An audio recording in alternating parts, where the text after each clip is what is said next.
I think it will be Chalamet. I also think there's a certain aspect of people just kind of take DiCaprio for granted. Like, he's always good. Traditionally, Oscar voters don't take comedies seriously.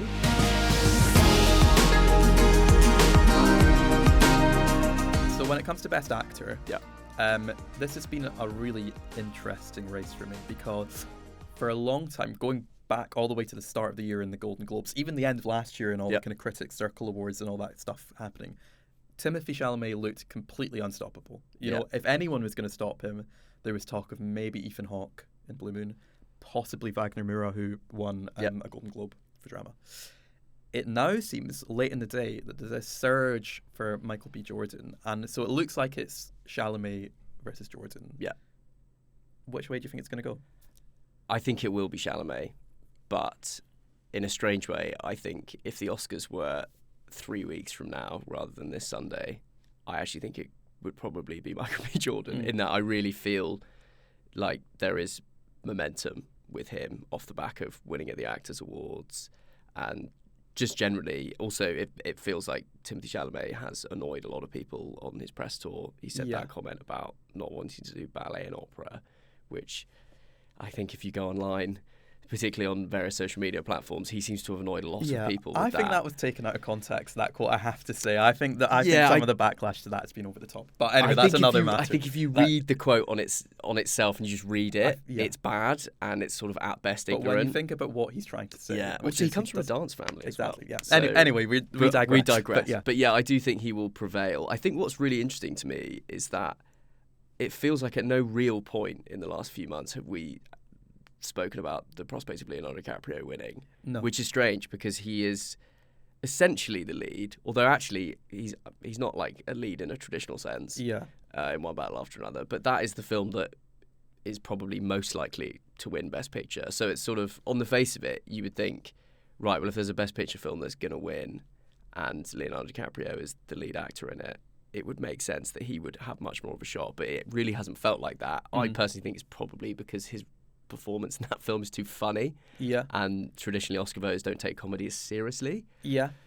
But having said that, Timothée Chalamet is really funny in My Supreme. Yeah. But I guess it's showy in a way that I can imagine them liking. I also think there's a couple of other things going on. One of which is we know that the Oscars are, if we're being generous, 50-50 actual merit and campaigning strategy. Oh, yeah. And I think DiCaprio, since his win over a decade ago now, or about a decade ago, he's not been campaigning as hard. Yeah. If you look back to Killers of the Flower Moon, he was mainly actually campaigning for Lily Gladstone to win Best Actress. He doesn't give it as many beans now. Exactly. This year, I think he's more determined to get Paul Thomas Anderson his Oscar. Yes. So I think if you compare how much he's going for it to how much Michael B. Jordan, but especially Timothée Chalamet is going for it, that's kind of informing the narrative, and so he's not getting. Yeah. I also think there's a certain aspect of people just kind of take DiCaprio for granted. Like, he's always good, and I don't think he's doing anything particularly that we've not seen him do before in One Battle After Another. I think he's doing really well. I think that whole kind of scene where he's desperately trying to get the phone number and he's getting more and more frustrated. I think that's just it's a masterclass in comedic acting. The rendezvous point. Yeah, exactly. And so I think he is really good. I do think it is just people know what they're getting with DiCaprio. Chalamet is still this kind of like he's a young upstart still, and he's kind of what DiCaprio was. And he's kind of cultivated his own mystique a bit. Exactly. And he's done what's probably quite an unconventional press tour around My Supreme, and you feel like he's had a bit of a publicity persona, which is definitely the kind of thing that helps. He's 30 now, and I think when he got his nomination, he was the youngest actor since Brando in the 50s or 60s to get 3 noms. So, like as you say, there's always stuff around that, isn't there? And these performances don't exist on their own; they do exist within the context of the Oscars more broadly. So, in that respect, I do think Chalamet will prevail. I'm looking forward to his Oscars speech if he does, because I really feel like that could be one for the ages. It's going to be prepared, It won't take much to beat Adrien Brody's awful speech last year. I could see him doing Joe Pesci, when he comes on, just says thank you and literally walks off. I think anything goes at this point, but I do think it will be him. Just on Michael B. Jordan, I think it's a really good performance, and of course it is a dual performance. Not the only dual performance nominated this year, because Wagner Moura is also playing two characters, of course, albeit not throughout the whole runtime. Yeah. And I do think, it obviously takes a lot of skill to subtly differentiate between two characters, as Michael B. Jordan does really well in Sinners. I think the thing that's kind of stopping that from being my favourite of the performances is that when I think of Sinners, there are so many scenes that come to mind of like the kind of highlights of the film which aren't necessarily around Michael B. Jordan. I'm thinking of Mel's Kate, and I'm thinking of Delroy Lindo, and which isn't to take anything away from Michael B. Jordan, but when you think of Marty Supreme, you think of Timothée Chalamet, and I think when you think of Sinners, you think of all this other stuff as well. Yes, yeah. And so I think Chalamet kind of drives that film and kind of holds the attention in that film in a very specific way. He's in every frame. Yeah. Like, he is half of the title character, I guess. Yeah. It feels like it's more of a vehicle for him than Sinners, which is probably a compliment for Sinners, let's be honest. And that said, I think, like we said with Best Picture, either of these would be good winners. I think like, we've seen some pretty shocking Best Actor winners where it's just people doing like, very kind of cartoonish impressions. Totally, yeah. That seems to be out the window now. It's two interesting performances in interesting films. Best Supporting Actor. Yep. Slightly close field, I think, but we're getting to the stage now where Sean Penn looks like the winner. Yeah, I think so. I have to say, this was not the performance I thought was going to emerge, especially not even from that film, actually. I really had more money on Benicio because I just think his character is a bit more charismatic. But equally, I guess Sean Penn's performance in that film is quite out there, which is eye-catching for voters. But yeah, I do think it will be him. Although Delroy Lindo is kind of gathering pace late in the day. Yeah. And I think Delroy Lindo, that is a great supporting performance. Yes. Like, he injects a lot of emotion and pain into that character. Completely. And also kind of joy and soul. And And I think sometimes in the past we've had winners of the supporting actor category, and I include last year in this, even though I thought Kieran Culkin, great performance, great actor, where you're like, that's not a supporting performance, that is a lead role, or at the very least kind of a co-lead role.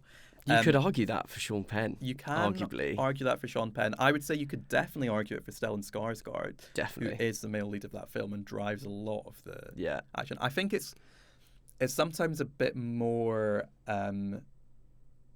complicated when they're the antagonist, because I mean, I think often when we think of leading actor, we think of the protagonist, and it's, unless you're the hero, mainly focusing kind of an anti-hero for the whole runtime. So I think I think Sean Penn just about works in that category. And I think, at the same time though, look, you should win on the merits of the work that is nominated in that year. But I would be lying if I said that a part of me didn't want Delroy Lindo to win, mainly for the sort of career Oscar qualifications. I remember especially when Sean Penn's already won two. Exactly. I remember when Delroy Lindo got snubbed for The Five Bloods about 5 years ago, and that was one of the kind of most. And if anything, that felt like a more showy performance in an Academy sense than what he's doing in Sinners. Yeah. So there is an element of is recognition overdue for him. Exactly. I think I would like Delroy to win, Delroy Lindo. I think it probably will be Sean Penn. Yeah. And I think, to be fair, the supporting actor category do like awarding memorable villains. There's obviously Heath Ledger, who posthumously won for The Dark Knight. Javier Bardem, who won for No Country for Old Men. So there is this precedent of like these really kind of like defining villains. And so I think Sean Penn's a pretty good addition to that.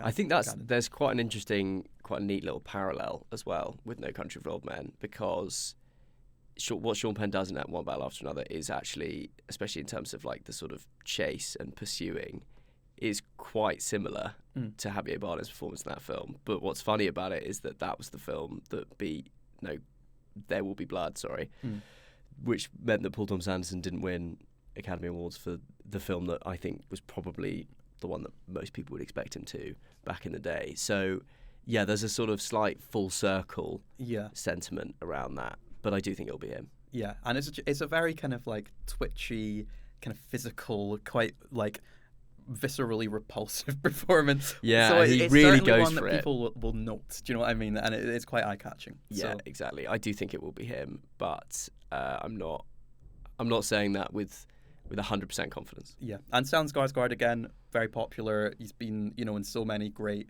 Hollywood films, independent films, foreign films. Yeah. He's got a lot of support, and again, is probably one who you would kind of consider in the kind of conversation for a career Oscar. Yeah. And I think he's really good in this. So again, another good win. I just think Sean Penn's going to get it, though. Yeah, I don't think there's any stopping him.